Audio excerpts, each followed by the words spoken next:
joining us here today. I'll just start with the injury update first. I know that Jen and her team put out the roster yesterday. It does have a number of players listed, so I'll just try to give a broader update on that. In terms of veteran players, Noel Achari, he's got a core muscle injury, so he was shut down a couple weeks ago by the performance staff.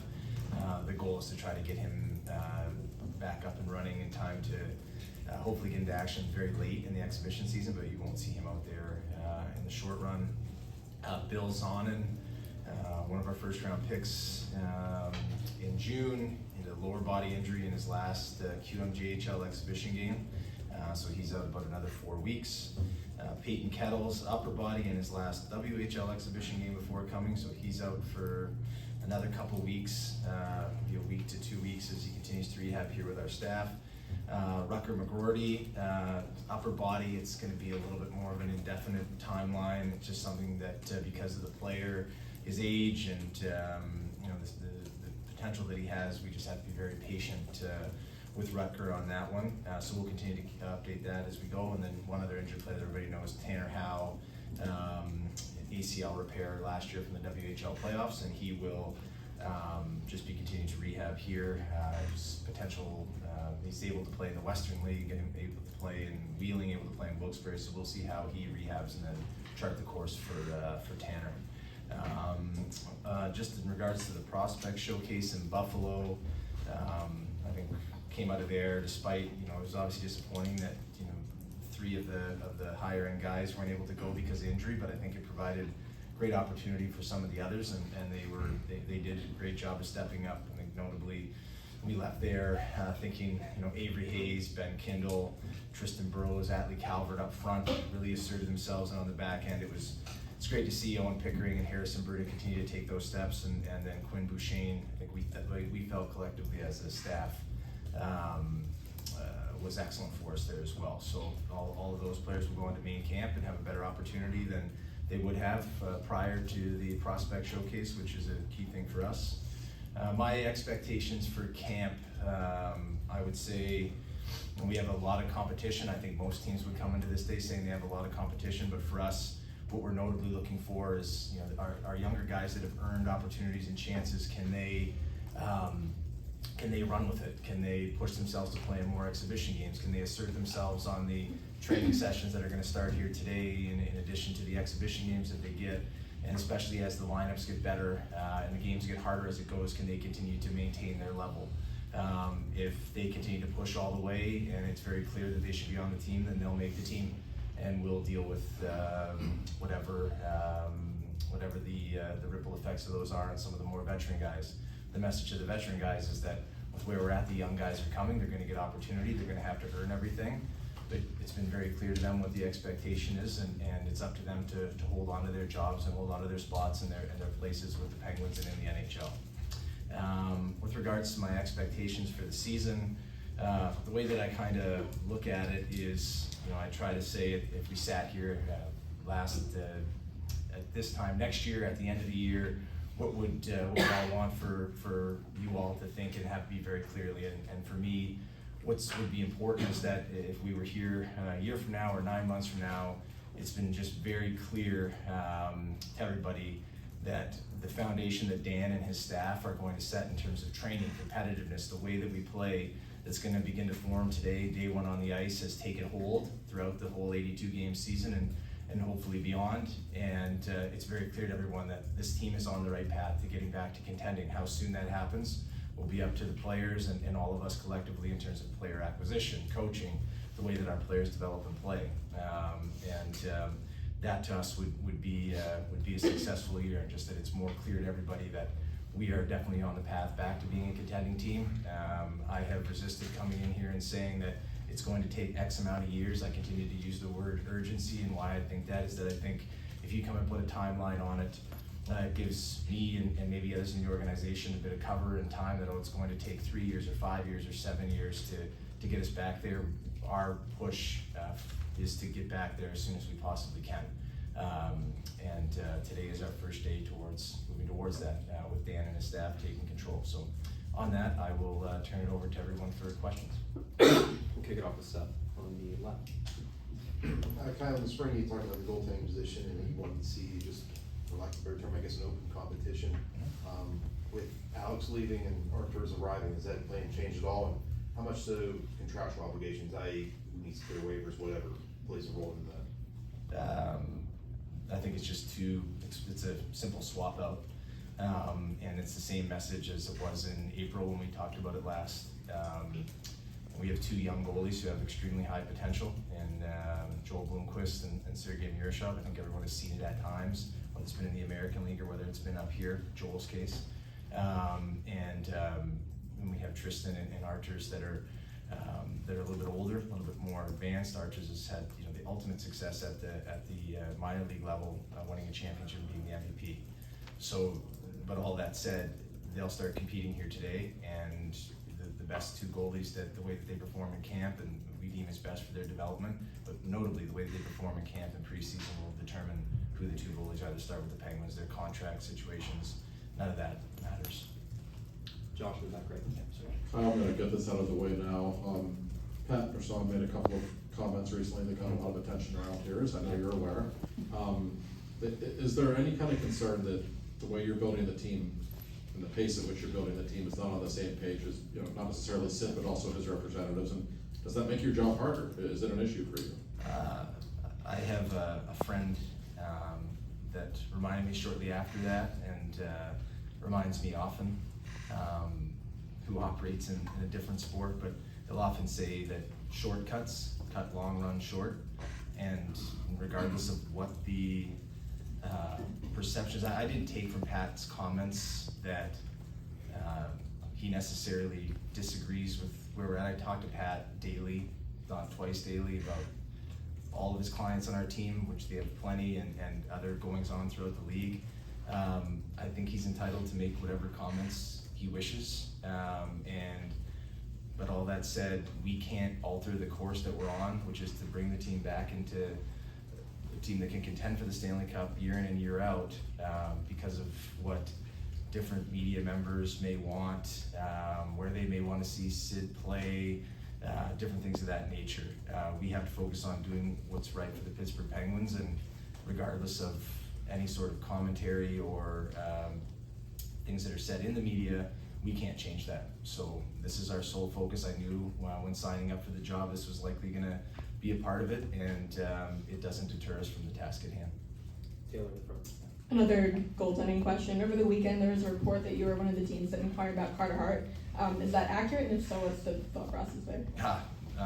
No, we haven't made any inquiries. I haven't talked to Judd Moldaver about Carter Hart. So I think with any players that are available, with where we're at, especially in camp, in that case especially, there's still a suspension needs to be served or run out for another month or so, and we haven't dug deep into the facts of the matter other than following along in the media to the trial and its outcome and so on and so forth. But if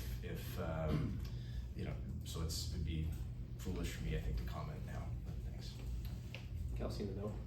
There seemed to be a lack of movement this summer just on the trade front across the league. Do you think there's any explanation for that looking ahead to next season with the cap going up and maybe just the draft and everything next season? I can only speak to our two off seasons, which is, when we made the two trades in middle July with Vancouver and then with Dallas, the commentary from other people throughout the league was just doesn't seem like anything's going on. I think the increase in the salary cap from last year to this year, which is the first year it really took a significant bump since COVID, played an impact in the fact that there just wasn't the necessity to make a lot of deals.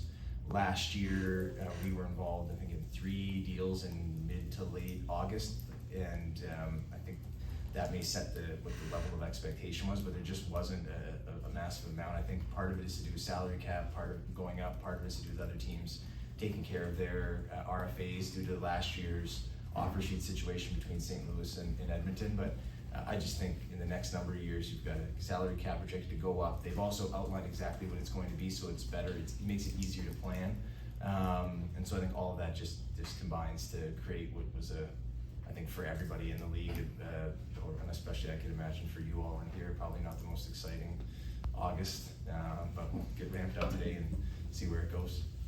Dan on the right. Kyle, you talk about urgency to get back to contention. What is on your short list? What do you think you're missing and need to acquire to get from here to there? Well, I think it's mostly, there's two things I would say. It's continuing to acquire young players through the draft or using our draft capital when those situations present themselves.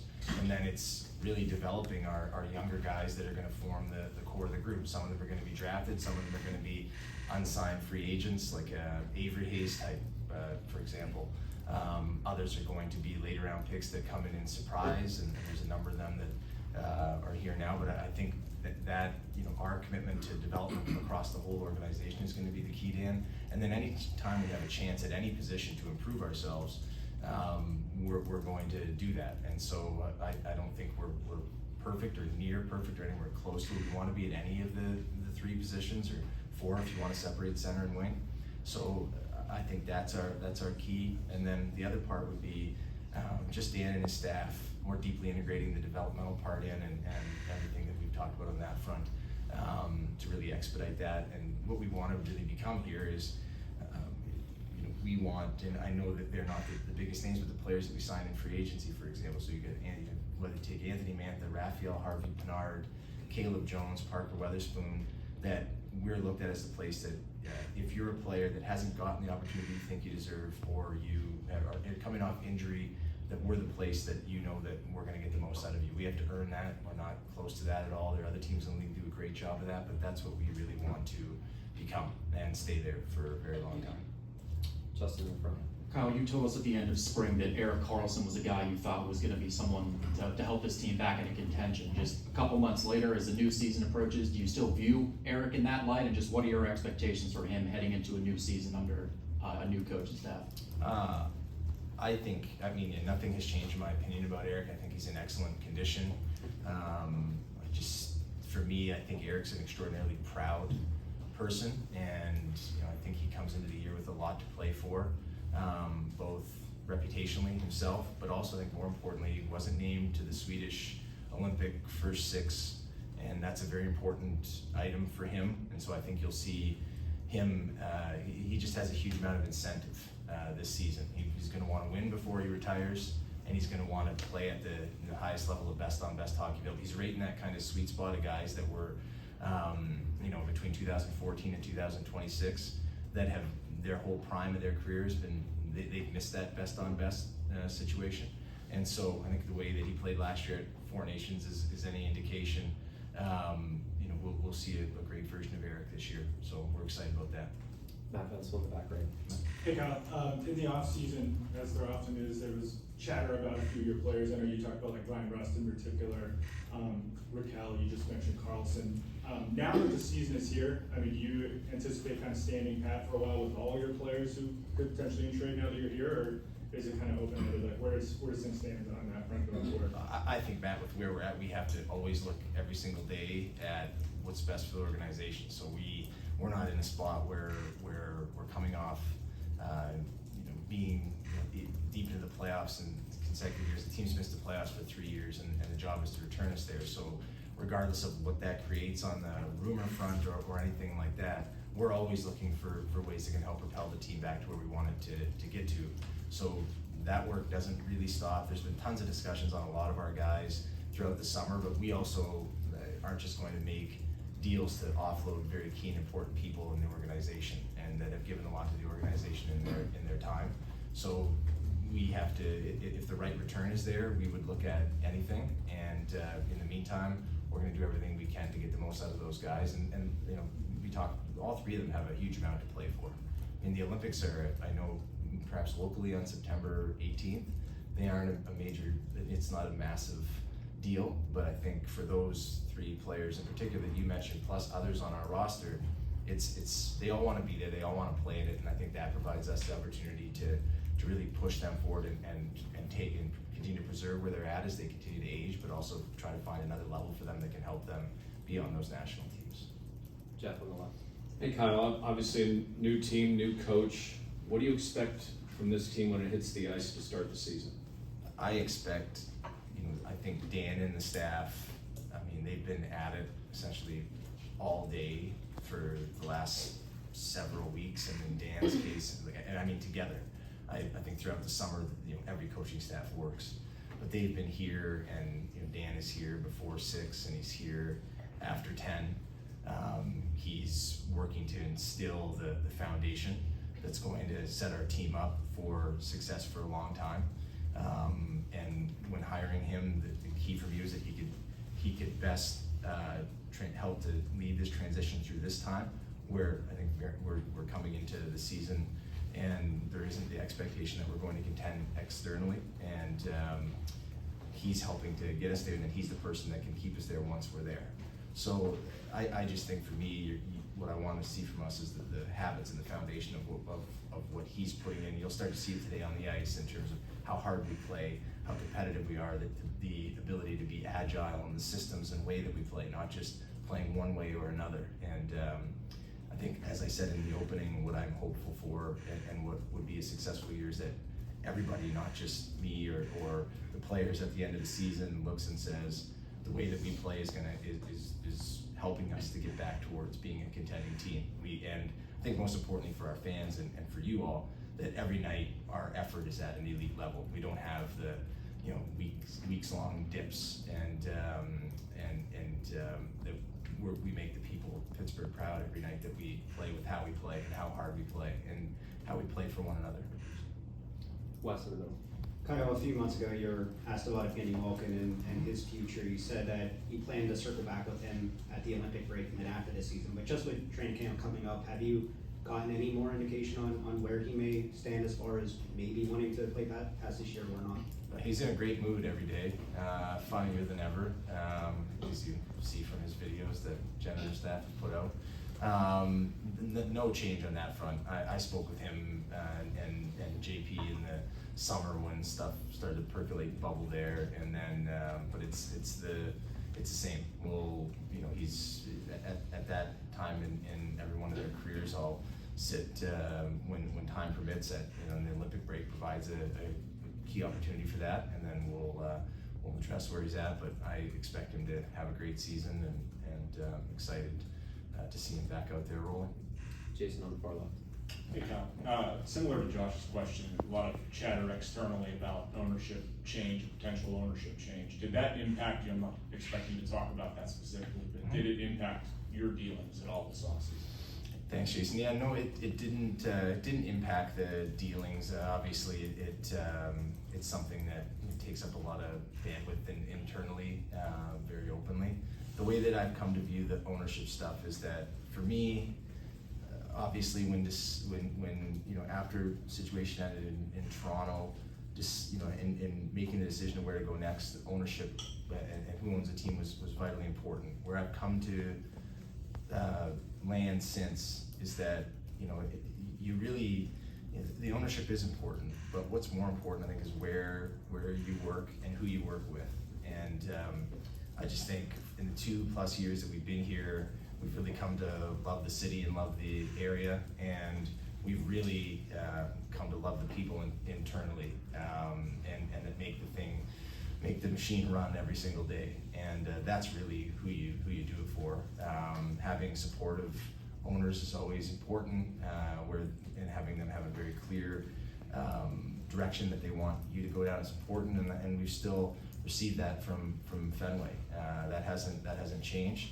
And so for me, the focus is more on who we do it with every day and where we do it, and that's what we're trying to deliver for. We're trying to bring the team back to a spot where the people, it's such a great sports city. That's what we found in the 2+ years here, and it's such a great community. And so we just want to deliver for that, and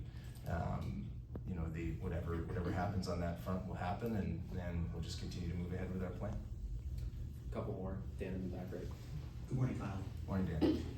Last week, the team announced that Marc-Andre Fleury would return to Pittsburgh for a practice and a portion of an exhibition game next Saturday. Can you expand a little bit more, and I know you issued an initial statement, the thought process behind that, and why it is so important to have him come back for a game wearing Penguins black and gold? I think the thought process started last October. For me, just seeing the amount of love that the fans have for Marc-Andre and then his enthusiasm in return for the city of Pittsburgh, and then being with them in Stockholm at the Worlds, I think you just begin to see the impact he has on everybody. And that was last October, and the thought process was in talking to folks internally that, you know, I just thought it would be a great idea and for him to be able to kind of have this full circle moment and, you know, allow the fans the chance to properly salute him in a Penguins uniform rather than a different uniform. I think we could spend here all day talking about the impact he makes on a daily basis, but you know, this also the success he's had, and you know, one of the most memorable saves probably in the history of hockey to help the team win in Game 7 in Detroit at the very end.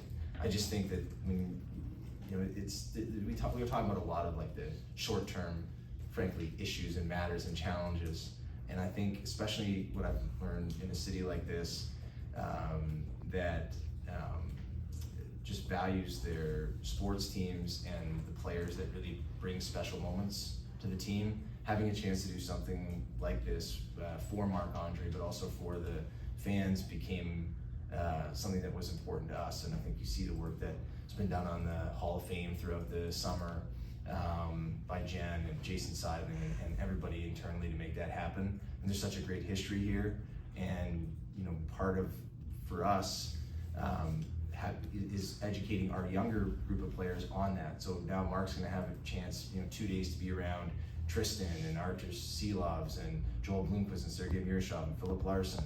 And I don't know how to calculate the value of that, but I observed his impact on the younger players at the Worlds, and it was immense. And that was in 2 weeks, and he played half the games, and he's just awesome. I don't know any other way to put it. And so it should be a special night and opportunity, and it's, you know, celebrating the history of the team and the alumni of the team. I think people can attribute it to nostalgia, but it's hugely important for me that we're educating our younger players that come in. You take it for granted a little bit. Like, you know, some of the kids don't even know what The Office is, like the TV show. So like, you know, you don't know what they were watching in 2016 and 17, if anything. I know I felt old when they didn't know what Seinfeld was, and I felt really old when they didn't know what The Office was. So, but it's just educating them on what's made the Penguins great in the past. And Marc-Andre Fleury, you can't talk about that without Marc-Andre Fleury. So it'll be and he of course has done a really great job of the photo, his PTO signing and such. So anyway, it's a chance for us to allow the fans to properly salute a very important figure in the team's history one final time in a Penguins uniform. It's a chance for him to feel that love one more time. It's a chance, as I look at it, for our younger group to learn from him. Will on the left. Kyle, sort of referencing Josh's question, you mentioned not taking any shortcuts as you go through this process. But what's your level of confidence that you guys can get to that destination of being a consistently contending team while Sid is still Sid? Well, there's two parts to the answer. The first is I wouldn't put any timeline on Sid and stopping being himself. I just think you see the amount of work he puts into it every day. I think people tend to take the contract length of any player and say it's got to be by this stage or within that time frame. In his case, you know, I think I'll borrow Pat's example of Tom Brady. That's the one that I think has kind of caused this to go to an off ramp that no one wants to really go to. But he's a player that if he played to that age at that level, it wouldn't be surprising. He would downplay it, but I don't think anybody else would be surprised if we're years from now and he's still playing at an elite level. There's nobody that puts as much into it as he does. I know he wants to have the team be in the playoffs, as he said in his availability, and our job is to we have to be in the playoffs to get to where we want to get to. So that's part of the checklist. And so I wouldn't put a timeline on him. And do I think that we can execute what we want to within that timeline? Yes, I do. It's just if we try to short circuit it, we can probably get to a very not very high up the mountain that we're trying to climb, and then that would be disappointing for everybody. So it's just making sure that we're following those steps, and we won't veer from that at all. Taylor in front. Early in the summer, you talked about potentially extending offer sheets or going after other teams' RFAs. Is that something you ever came close to doing, or just what happened there? Yeah, part of the offer sheet thing, Taylor, is I think when you do it, you have to, there's the cost of it, and then there's once they're an RFA, you can talk to the agent, you can find out this is what they would sign for, and there was just no real conversation that we didn't feel that the value was there to check off both boxes. So it's what they would sign for in an offer sheet, and then two, would the other team be able to match that or not? So what's the salary cap situation? What's their temperament towards the player? There just weren't any fits that we felt were realistic, and just to have it be an exercise which causes 7 days it would be great for everybody in here, because you'd have 7 days of wonderment and trying to figure out why they're going to match or not. But there were just no cases that felt really close. There's still a few players left unsigned now, but I don't sense that their offer sheet, that there are any imminent offer sheets on any of them. Thanks, Kyle. Thanks.